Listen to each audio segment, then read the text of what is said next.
Hi, it's Kristyn Burtt for RCR News Media, and it's the Creative Arts Emmys. Now, of course, things look a little bit different this year, but we were backstage in the virtual press room to interview some of the winners. Check it out.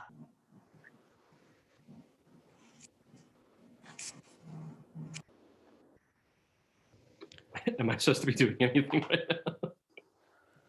now? Welcome to Dan Harmon and Scott Marder, Outstanding Animated Program, Rick and Morty. Hey guys. Questions? Hi. Questions for Dan and Scott. Question from Michael Payton. Okay. Hey guys, I'm Michael Payton from TNT Latin America. Congratulations on your Emmy win. Tell me a little bit about what it's like winning an Emmy in this crazy world we're in right now, and doing this whole rigmarole virtually. I don't know. It is incredibly odd. I keep trying to read because it's not to humble brag, but it's I have an actual Emmy win to compare it to with the tuxedo and the shock of hearing the name of your show called, and then that's already dreamlike and weird. I will say this much: this is not less. This is not less dreamlike. Like, I don't think the tuxes and the glitz and the flashbulbs and things are what make it surreal to win these things. The fantasy is about I know it sounds corny, but it's about the recognition from the peers and the achievement and the gratitude and stuff. So it is really weird to do it in a t-shirt, but it's not weird in a bad way. Yeah, I didn't know how to dress for this. It was very it felt so inappropriate to put on a suit in my home, and presumptuous. This is my first go around, so I have to imagine this is as good as being at the real thing, being in my child's nursery. It's exactly the same. Question from Russell Weekland. Okay. Hey guys, congratulations. When it comes to the Thanks. future of the show, is there anything off limits?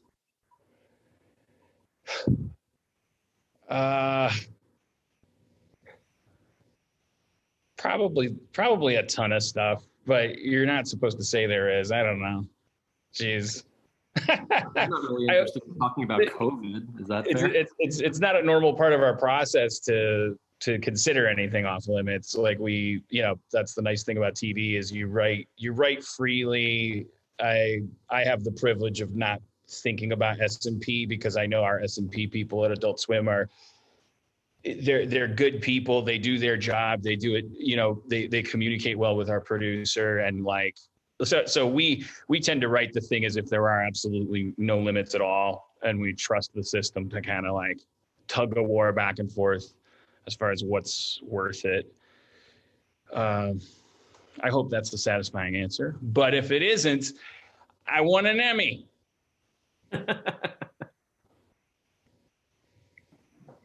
Question from David Stamper.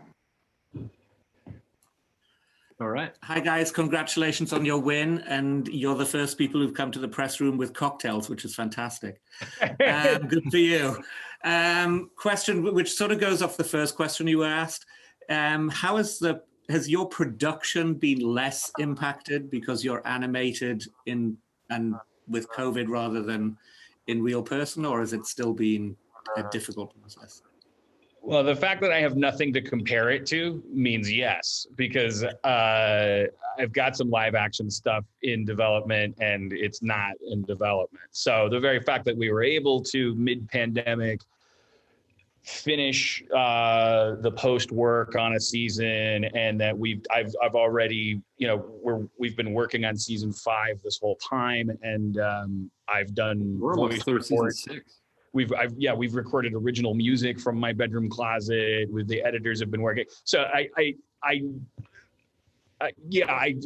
does make it easier. I mean, you are, after all, just like everything is digital and belongs in little computers. So whereas live action sets are hot boxes that would be spreader events right now, and it's just got to be really difficult for our cousins in what we call the flawed medium. I'm really grateful that we're able to do animation from home. I mean, the first couple weeks, I was really I didn't believe that we could do it over Zoom. It didn't seem like Zoom was capable of hosting a writer's room. It's just like comedy writers do not look each other in the eyes the way Zoom demands that sort of attentiveness. But I feel like we got over that odd kind of first couple weeks, and we've been in a really, really good groove from home. Question from Stephanie Pichet.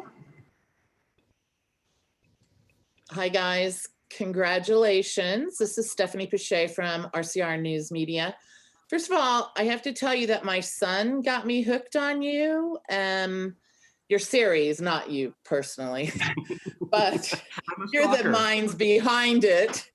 And so my son asked me to ask you, if you could cosplay, what would you wear to the Emmys?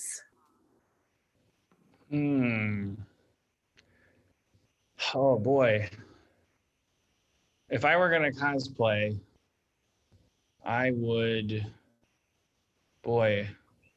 Well, I guess I'd go as Bird Person. Maybe that's a predictable answer, but I do the voice of Rick's best friend, Bird Person. And I love Bird Person. Rob Schraub made me my ex-wife Erin McGathy made me a great Bird Person costume for a Comic-Con one year, and I would love to just do that again. I was very comfortable in it. I think I am kind of a bird person at heart. I think I'd be a fan favorite Mr. Poopy Butthole. Well, he's kind of fancy. That's more appropriate for an award show. He's got the little hat. Yeah, it seems like he's already kind of dressed for the occasion.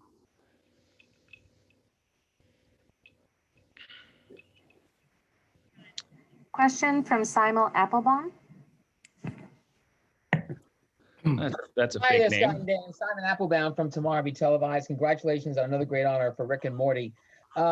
When that series started, Adult Swim was one of the few places where you could do that kind of adult animation. And now that we have Netflix and Hulu and Amazon and this new crop of mega programming services from Apple TV Plus to HBO Max and Peacock, how do you see the whole adult animation scene growing from here? That's pretty difficult to say. As little as 5 years ago, the biggest tonal delineation in a TV audience for animation was age. And I think that there's been such turbulent cultural shifts that these days, for better or for worse, like venues are curating their libraries based on what is now being viewed as problematic. For instance, I think that's actually superseding whether or not you're old enough to hear a dirty joke these days. It's more a question of like, is this going to cause problems for everybody involved? I think Rick and Morty might be grandfathered in. I'm not sure what it's like to pitch a new animated show these days and weave between the highway cones of like, are we going to be perceived as being part of the problem if we make a show about this? That I can't really speak to, but I think that I don't know. Scott's got a great answer to that question. Just erase mine and go with his. I think Dan put it best. I don't think I can top that. Question from Julissa Bermudez. Hi, guys. Congratulations and cheers. So I wanted to ask you here on behalf of Central Ave, now with the spotlight on the casting of white actors to voice animated characters of color, how do you think we begin to change this practice of white people playing people of color characters, or should we be open to all voiceover parts to all actors in the animation industry? And what changes are you guys seeing after the controversy of Jenny Slate and Kristen Bell walking? That last part I'm blissfully unaware of. I'm not on social media except for Instagram, so I think everything that's going on has to do with my dogs right now. But that issue of the like call it the whitewashing thing, if you will, like that's been going on for a while. The wave has kind of like gotten to the point where it's huge now, but we've been in that water for a bit. And I've you know, not even out of nobility, but just out of pragmatism, I've always been of the mind of like, look, there's a lot of actors out there. If we're saying that it's an important part of this character that they are of a certain background, the best way to do this is to find an actor of that background, and go from there. It gets into really weird questions of what if you didn't find an actor from that particular group for representation purposes, or what if that actor was the worst actor in the world? Would you then? Those conversations are minefields, and I think the best thing that people of privilege can do is not try to figure it out logically. Take a flyer and go, it sure feels like the right thing to do is to not write, this guy looks like this, and then cast someone that doesn't, to do an impression of someone that looks that way. That is that's not throwing anybody under the bus that's been doing that, because that was normal for a long time. So we're privileged because we have a sci-fi show. 3/4 of the characters are from a different planet. They're purple. Yeah, it makes it easier with most of the roles being alien. It could be pretty diverse. But I hope that answered your question. I think your question was generally like, what do we think is the obligation? What do we think is the right approach? I think is your question. And I support the movement. I think it's moving in the right direction. Yeah. I've got a million logical puzzles to run in my brain about it. And I think that what we're learning is that that's been part of the problem, is guys that look like me asking, what about, what if, actually, all that stuff. Like, give it a rest, take a flyer, do it. Like, you know. Thank you, Scott and Dan. Congratulations on your Emmy. All right, thank you. So that's it? Thanks for watching. Don't forget to subscribe to this channel, like this video, and in the comments below, let us know who your favorite Primetime Emmy nominee is.